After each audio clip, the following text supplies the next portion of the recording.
Guys, gusto nyo ba lagyan ng pangalan or sarili nyong watermark ang camera ng cellphone nyo?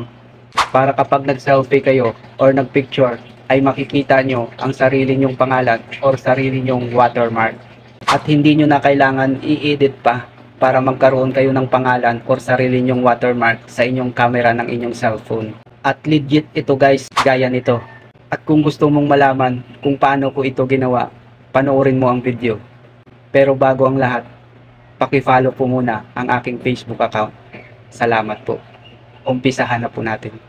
Para masimula na po natin ay open lang po natin ang camera po ng ating cellphone.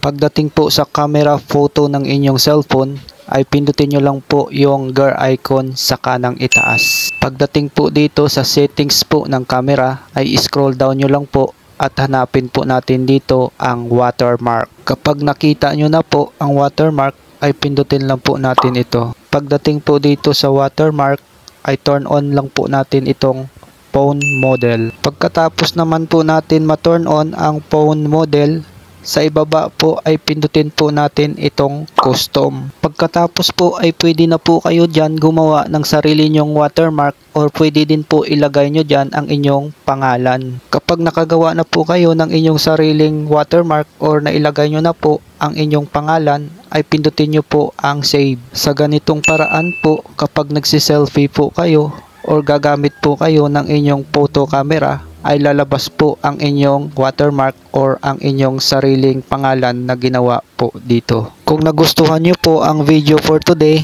ay paki-share po at paki-follow po ako para in the next video po ay updated po kayo.